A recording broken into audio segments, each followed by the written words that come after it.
America का war and war policy बहुत ही अच्छा है। अमेरिका का इतिहास ही ऐसा है जिसने अमेरिका को नुकसान पहुंचाया तो अमेरिका के इतिहास में माफ़ी नहीं है। अपराध किया तो सज़ा अवश्य ही मिलेगी। अमेरिका का पिछला इतिहास यही कहता है। आज कोरोना महामारी ने अमेरिका को हिला कर रख दिया है। अमेरिका विश्व का सुपर पावर है। इसके बावजूद अमेरिका ने सीधे सीधे चीन पर वार नहीं किया।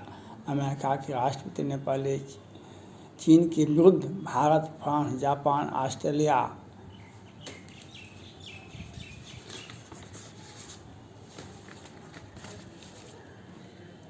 को बार बार बातचीत किया और कोरोना का दवा भी भारत से लिया।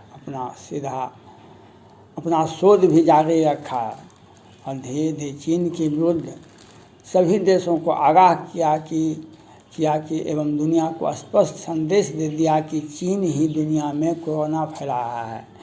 चीन के आग्रह किया कि विश्व के वैज्ञानिक डॉक्टर एक टीम वुहान के लेबोरेटरी में जांच करने के लिए भेजा जाएगा, लेकिन चीन के शासक ने इससे इनकार कर दिया। जांच टीम नहीं जा सकता है, लेकिन दुनिया के सभी देशों को यह विश्वास हो गया कि चीन ही कोरोना महामारी का विलेन है। सभी देशों ने अमेरिका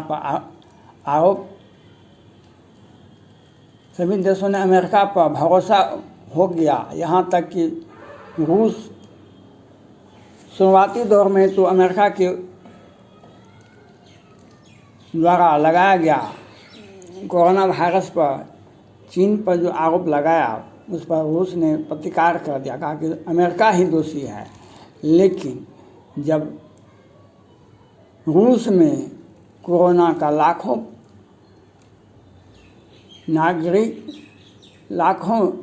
रूसी नागरिक बीमार हो गया और हजारों आदमी का जान ले लिया कोरोना महामारी ने, तब रूस ने स्वीकार किया और रूस ने भी कह दिया चीन को इसकी सज़ा आपको मिलेगा। आपने मेरे पीठ में दोस्त बनकर खंजर घोंपा है।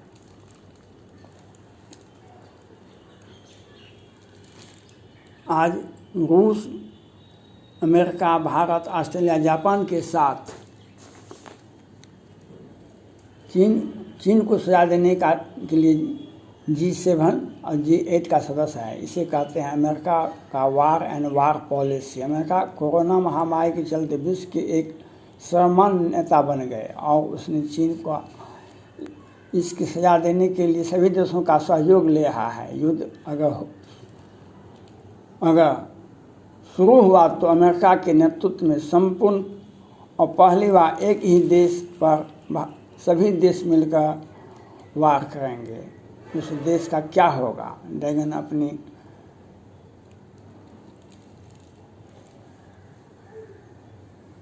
धुन में मस्त है और चीनी राष्ट्रपति शी जिनपिंग साहब ने स्पष्ट कर दिए हैं, अगर सभी देश मिलकर भी हम चीन पर हमला करेगा तो चीन एक साथ सभी देशों से युद्ध लड़ लेगा।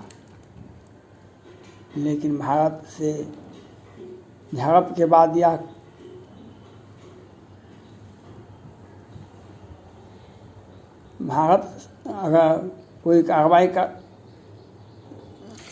भारत से झड़प होने के बाद वो चीन डर गया। भारत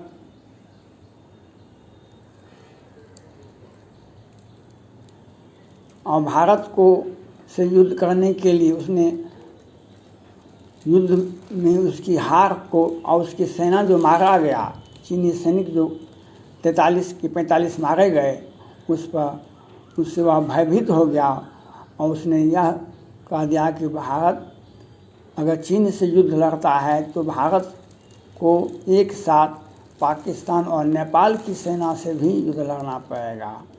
इसका मतलब यह हुआ कि चीन भारत की सेना से युद्ध लड़ना नहीं चाहता है, इसलिए उसने नेपाल और पाकिस्तान को आगे रखकर और पीछे से युद्ध करना चाहता है। या युद्ध से भाग रहा है।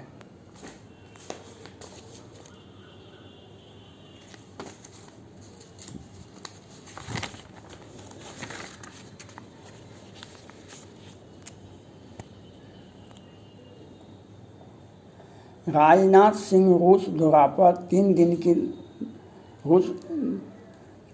की रूस यात्रा पर गए हैं, जिससे भारत रूस के संबंध में एक नया इतिहास, एक नया अध्याय जुड़ेगा।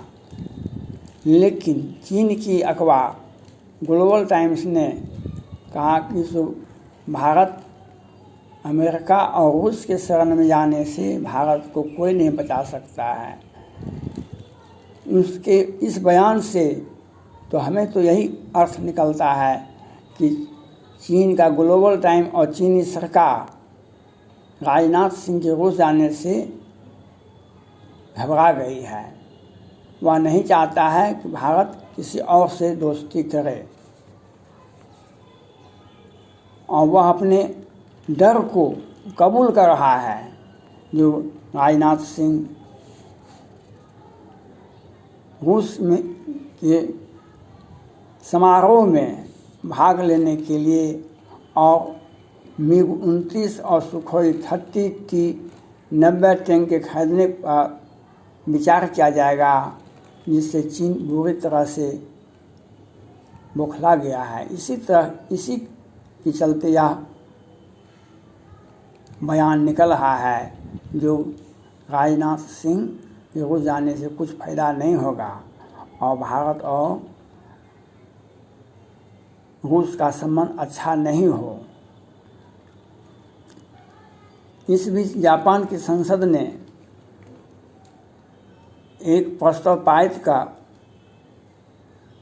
जापान में एक द्वीप है जिस पर चीन अपना दावा करता है और जापान अपना दावा करता है। उस द्वीप का नाम जापान की संसद ने नाम बदल दिया, जिससे चीन सेना और चीनी शासक बौखला गए। और कल ही उसने चीन में तो एक सेना का टुकड़ी भी भेज दिया। चीन ने जापान में एक सेना का टुकड़ी भी भेज दिया, जिससे चीन बौखला कर धमकी दे दिया कि वह हमारे संप्रभुता को चुनौती नहीं दे। इससे जापान ने अपने बमवर्षक विमान को तैनात कर चीन की चुनौती को स्वीकार करते हुए कहा, यह मेरा द्वीप है और हम अपने द्वीप की रक्षा, जापान की रक्षा करने के लिए हम सक्षम हैं। यह